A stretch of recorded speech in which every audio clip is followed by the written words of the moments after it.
Au nom du Père, du Fils et du Saint-Esprit, ainsi soit-il. Mes bien chers frères, vous avez entendu cette parole de l'Évangile où notre Seigneur Jésus-Christ promet le Saint-Esprit à ses apôtres. Le Saint-Esprit dans l'Église est, en quelque sorte, c'est une façon de parler, l'âme de l'Église, c'est-à-dire l'esprit qui habite l'Église dans son ensemble, qui est moteur de la vie de l'Église. Or, cet esprit, Jésus, cet Esprit Saint, Jésus le nomme, vous l'avez entendu, l'esprit de vérité qui procède du Père. C'est ça la mission du Saint-Esprit dans l'Église, et spécialement dans la hiérarchie de l'Église, le pape, les évêques, c'est d'être l'esprit de vérité. Et normalement, si les prêtres, les évêques, les papes sont dociles au Saint-Esprit, essaient de vivre de l'Esprit Saint, s'infuse peu à peu en eux l'amour de la vérité immuable. Et voilà pourquoi le Concile Vatican I, dans son décret dogmatique sur la papauté, a dit « Le Saint-Esprit n'a pas été promis aux successeurs de Pierre pour que, sous son inspiration, il fasse connaître une nouvelle doctrine, mais pour qu'avec son assistance, il conserve saintement et expose fidèlement le dépôt de la foi. » Donc vous voyez très bien, la première mission du Saint-Esprit, c'est que les successeurs des apôtres aient la mission de conserver de façon pure le dépôt de la foi. Le dépôt, c'est-à-dire quelque chose qui est mis en dépôt, qui est immuable. Et ensuite qu'il l'expose, qu'il l'explicite, qu'il l'explique, qu'il le mette en lumière à travers tous les âges. Mais les papes et les successeurs des apôtres, des évêques, n'ont pas mission de modifier la foi, de faire évoluer la foi, de la mettre au goût du jour. Et voilà pourquoi ce décret dogmatique, Pastor Aeternus, que je viens de citer, dit bien « Le Saint-Esprit n'a pas été promis par Jésus pour cela ». Autrement dit, si un pape, des évêques, des prêtres n'ont plus l'esprit de vérité, c'est-à-dire ont le désir de faire évoluer la foi, de la mettre au goût du jour, il n'y aura pas l'assistance du Saint-Esprit.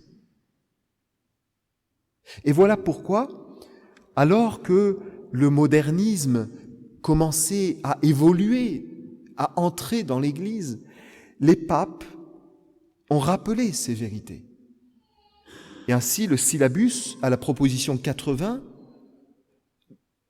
condamne l'idée moderne qui dit que le pape doit se mettre en phase avec les idées de la Révolution et les idées modernes. Voilà pourquoi aussi la constitution dogmatique Dei Filius, toujours du Concile Vatican I, nous dit, au numéro 4, « La doctrine de la foi que Dieu a révélée n'a pas été proposée aux hommes comme quelque chose de philosophique qu'ils pourraient perfectionner, mais elle a été confiée comme un dépôt divin à l'Église, pour être fidèlement gardée par l'Église et infailliblement interprétée. C'est pourquoi le sens des dogmes doit être toujours tenu comme notre Sainte Mère l'Église l'a défini une fois pour toutes. Et il ne faut jamais s'écarter de ce sens sous le prétexte d'une plus profonde intelligence. Tout est dit dans ce décret dogmatique Dei Filius, Vatican I, 1870. C'est la réponse à l'évolutionnisme de la foi qu'on voudrait nous faire accepter aujourd'hui.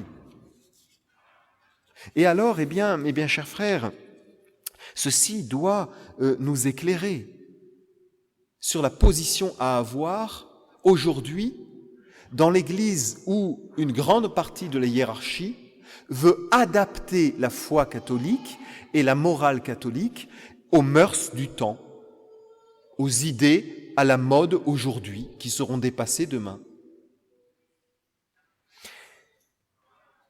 Saint Pie lui-même, au début du XXe siècle, dans son encyclique Pascendi, condamnait l'alignement du dogme sur de prétendues exigences contemporaines.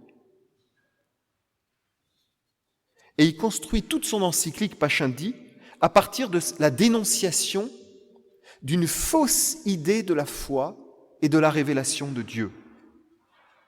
Saint Pie nous dit dans son encyclique que les modernistes, au lieu de se référer à la Sainte Écriture et à la tradition entendue comme une transmission immuable des dogmes, ont réduit la foi à une expérience. D'abord une expérience individuelle, chaque fidèle a son expérience de Dieu, de sa prière, vous voyez, de sa vie religieuse, et puis ensuite une expérience qui est partagée entre tous les fidèles, ce qu'on appelle l'expérience communautaire. Voilà. Et alors si on réduit la foi à cela, vous comprenez qu'on ouvre le contenu de la foi à toutes sortes d'évolutions possibles. Et c'est précisément ce que Saint Pie dénonce et condamne dans son encyclique au début du XXe siècle. Parce que l'expérience religieuse est liée à une civilisation, à une période, à un moment de l'histoire ou de notre vie. C'est une réalité qui se produit dans le temps, dans l'histoire, et donc par définition qui est évolutive. Et c'est un drame, parce que c'est ce qui se passe actuellement, c'est qu'on définit maintenant la foi, le magistère de l'Église, les dogmes, d'une façon purement évolutive. Et alors, eh bien, l'Église devient un bateau qui se laisse entraîner au gré des courants, qui sont les courants des lobbies modernes. Et nous le voyons aujourd'hui, nous le constatons, c'est un fait dans l'Église, que de plus en plus, eh bien, l'Église est un bateau ivre qui se laisse aller au courant moderne. Et alors, eh bien, si pour un moderniste, la foi, c'est véritablement simplement cette expérience du peuple de Dieu, l'expérience de Noël, qui est évolutive, eh bien, il faut écouter le peuple de Dieu. Et ça devient maintenant la mission pour un moderniste. Vous voyez, la mission du pape, des évêques et des prêtres, c'est d'écouter le peuple de Dieu. Qu'est-ce que vous pensez, vous, aujourd'hui, dans le monde actuel? Est-ce que vous pensez que l'homosexualité est bonne, devrait être acceptée maintenant par l'Église? Est-ce que vous pensez que la charia est bonne, devrait être acceptée, tolérée, etc. Vous voyez voilà. Et donc, le modernisme, c'est précisément ça. C'est celui qui dit qu'il faut que le pape et les évêques écoutent le peuple de Dieu, écoutent leur expérience. Voilà. Le pasteur devient la brebis et la brebis devient le pasteur. Au lieu que ce soit le fidèle qui est à l'écoute de la hiérarchie catholique qui transmet quelque chose d'immuable, la parole de Dieu, eh bien c'est l'inverse. C'est la hiérarchie catholique qui écoute l'expérience des brebis, du pasteur, des brebis. Alors, vous allez me dire, Monsieur Abbé, pourquoi vous nous parlez de tout cela?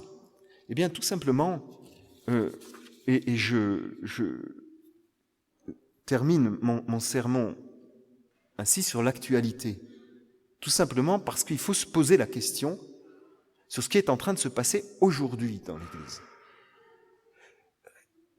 Et notamment avec la synodalité. Qu'est-ce que la synodalité? Ces synodes qu'on fait partout dans l'Église. Est-ce qu'au fond, ces synodes ne sont pas là pour précisément faire en sorte que les évêques, le pape, vous voyez, d'une façon très moderniste, écoutent tout simplement les avis des fidèles et leurs expériences propres? Est-ce que c'est ça la synodalité ou pas? Si c'est ça, c'est condamner comme vous l'avez entendu précédemment. Si ce n'est pas ça, et dans ce cas-là, on ne va pas condamner cette synodalité. Eh bien, je vous cite maintenant tout simplement ce que dit Rome aujourd'hui. Je vous cite le document final du synode des évêques sur le thème des jeûnes, qui a eu lieu il y a quelques années et qui a vraiment lancé ce mouvement synodal. C'était en 2018. Voilà ce que ce document final du synode des évêques nous dit au paragraphe 120. La conclusion des travaux de l'Assemblée et le document qui en recueille les fruits ne clôture pas le processus synodal, mais en constitue seulement une étape. Nous invitons les conférences épiscopales et les églises particulières à poursuivre ce chemin synodal en s'engageant, écoutez bien, dans des processus de discernement communautaire qui incluent aussi dans leur délibération ceux qui ne sont pas évêques, comme l'a fait ce synode des jeunes. C'est très clair. Ils nous disent que maintenant, il faut que l'Église se lance dans un processus habituel de discernement communautaire. Alors, vous savez bien ce qui s'est passé, notamment sur l'homosexualité, parce que c'est un des points qui est en jeu aujourd'hui dans l'Église. Eh bien, c'est précisément ça. On demande à la communauté, à tous les gens, partout, tous les fidèles, on leur demande de faire un discernement eux-mêmes. Et leur délibération, donc au peuple de Dieu, leur délibération, eh bien, doit être inclue dans ce processus, nous disent-ils.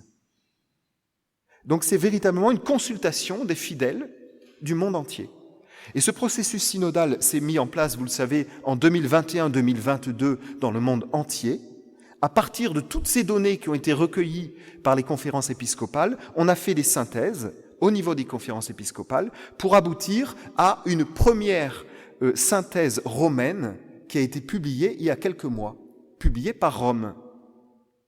Et cette synthèse nous est présentée par Rome aujourd'hui comme l'expression du sens de la foi des fidèles. Cette expression de la foi des fidèles, cette expérience du peuple de Dieu. Et Rome a envoyé cette synthèse à tous les évêques du monde, en demandant aux évêques du monde de lire cette synthèse dans la prière, de méditer sur cette synthèse des délibérations de tout le peuple de Dieu. Et je vous cite, puisque ce document, au numéro 3,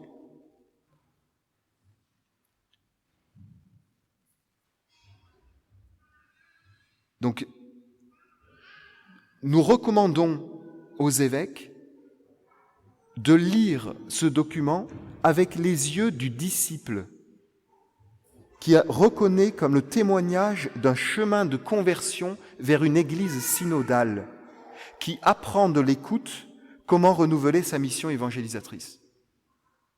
On demande aux évêques, vous avez bien entendu, de lire cette synthèse des avis du peuple de Dieu avec les yeux du disciple. Donc les évêques deviennent les disciples des fidèles. Comme dit très très bien notre supérieur général, l'abbé Pagliarani, dans le communiqué qu'il vient de publier et que je vous engage grandement à lire, il nous dit « Les pasteurs deviennent les brebis et les brebis deviennent les pasteurs ». C'est un renversement de l'institution divine de l'Église. Toujours ce même document romain, je vous cite le numéro 57, voilà ce qu'il dit. Écoutez bien. Il est important de construire un modèle constitutionnel synodal comme paradigme ecclésial de déconstruction du pouvoir pyramidal qui privilégie la gestion unipersonnelle. La seule autorité légitime dans l'Église doit être celle de l'amour et du service à l'exemple du Seigneur. Donc, on a Rome aujourd'hui qui officiellement, dans ce document, demande à tous les évêques du monde de travailler à déconstruire le pouvoir pyramidal qui privilégie la gestion unipersonnelle. C'est-à-dire, vous comprenez bien, c'est-à-dire, on ne veut plus que l'Église soit gouvernée par un pape, vous voyez, un pouvoir pyramidal, et le pouvoir descend d'en haut. On ne veut plus qu'un diocèse soit gouverné par un évêque, et le pouvoir descend d'en haut. C'est demandé par Rome. C'est exactement du modernisme. Et je termine avec une dernière citation de ce document, toujours au numéro 42. « Le monde a besoin d'une Église en sortie, qui rejette la division entre croyants et non-croyants, qui tourne son regard vers l'humanité et qui lui offre, plutôt qu'une doctrine, une expérience de salut, un don du don qui répond aux cris de l'humanité et de la nature. » Bon, je ne sais pas trop ce que ça veut dire, mais si vous voulez, vous comprenez bien, on est en train de déconstruire même la foi catholique. C'est-à-dire, on rejette la division entre croyants et non-croyants. Qu'est-ce que ça veut dire ? La division n'est pas au sens de l'humanité. On n'a pas de division entre nous, entre croyants et non-croyants. Je n'ai pas personnellement de division avec les non-croyants. Puisqu'au contraire, notre mission de l'Église catholique, c'est de mettre l'unité en amenant les gens à la foi et de les aimer de tout notre cœur, les non-croyants, pour les amener à connaître la vérité et à aimer Dieu. Donc il n'y a pas de division entre les gens. Il y a une division dans la foi. Dans la croyance elle-même, il y a une division fondamentale. Et donc, rejeter cette division-là, c'est rejeter la foi catholique. C'est dire qu'il n'y a plus de division entre la vérité et l'erreur. C'est tout. Et donc, c'est bien du modernisme. C'est bel et bien du modernisme, qui fait que la foi n'est plus une vérité, mais la foi est une expérience. Chacun a son expérience. Et voilà, mes bien chers frères, ce qui se passe aujourd'hui. Ce processus synodal est profondément révolutionnaire, et il faut ouvrir les yeux sur ce qui est en train de se passer.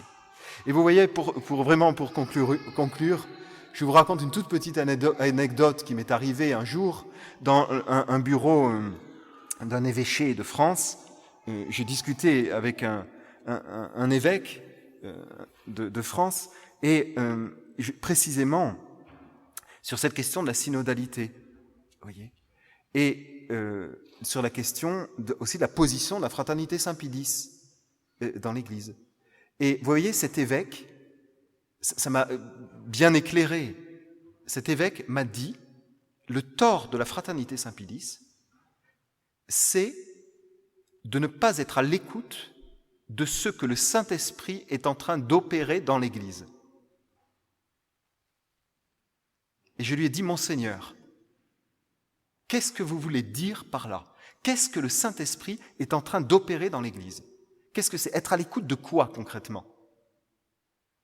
Et il m'a répondu, le Saint-Esprit est en train d'opérer dans l'Église justement ce mouvement de synodalité. C'est-à-dire qu'en fait, le Saint-Esprit nous dit d'être à l'écoute du peuple de Dieu. Alors là, qu'est-ce que vous voulez répondre à ça ? En disant, Monseigneur, être à l'écoute du peuple de Dieu, qu'est-ce qui me dit que le peuple de Dieu, là, en ce moment, est inspiré par le Saint-Esprit ? Surtout si on dit qu'en fait, il faut suivre, vous voyez, les signes des temps, etc. Il faut suivre les mouvements actuels. Pour moi, je suis Saint Jean, dans sa première épître, qui dit « L'esprit actuel, l'esprit du monde, c'est l'esprit des trois concupiscences de la chair, de l'orgueil, de la vie et de l'argent. » C'est-à-dire que souvent, le peuple de Dieu, c'est un peuple qui est entre deux, qui essaie d'écouter le bon Dieu et qui écoute le monde, et qui est dans le monde et qui est attiré par le péché. Donc comment vous voulez faire ce discernement ? Quand on écoute les gens, les catholiques, comment vous voulez faire ce discernement ? Ce discernement, on le fait normalement avec un critère qui est objectif, qui est incontestable, c'est la fidélité à l'enseignement de la foi, le dépôt immuable de la foi. Ayant aboli ça, on n'est plus qu'à l'écoute du peuple de Dieu, on est complètement perdu. Et voilà pourquoi l'Église aujourd'hui, de plus en plus, raconte n'importe quoi. Et sur la morale, c'est n'importe quoi aujourd'hui, de plus en plus, comme j'en ai déjà parlé. Vous avez des évêques maintenant qui réclament mais du grand n'importe quoi, je ne m'étends pas au niveau moral, de l'homosexualité, de la communion pour tous, etc. C'est n'importe quoi. Donner la communion à des protestants, à des gens qui n'ont pas la foi catholique, c'est n'importe quoi, ça va dans tous les sens. Pourquoi, mais bien sûr, pourquoi la Pachamama, pourquoi les rites païens que le pape a reçus au Canada dans sa visite? Pourquoi tout ça? C'est tout simplement à cause de la synodalité. On n'écoute plus ce qui est immuable, qui nous vient d'en haut par le Saint-Esprit, qui était promis aux successeurs de Pierre pour cela, mais on écoute le peuple de Dieu qui est dans un mouvement du monde qui n'est plus du tout immuable. Et voilà pourquoi ça part dans tous les sens aujourd'hui. Donc comprenons bien, le centre du problème actuellement, il est là. Il est dans cette synodalité. Donc mes bien chers frères, je m'arrête après ce sermon un petit peu long. Et bien quant à nous, dimanche prochain c'est la Pentecôte. Quant à nous, au contraire, vous voyez, pour être à l'écoute du Saint-Esprit, soyons à l'écoute du Saint-Esprit non seulement dans la prière intérieure, mais aussi et avant tout dans la lecture du magistère constant de l'Église, de vos catéchismes traditionnels, du catéchisme du Concile de Trente. Et c'est ainsi, mes bien chers frères, que vous avez la garantie de rester fidèle à la Sainte Église. Au nom du Père, du Fils et du Saint-Esprit, ainsi soit.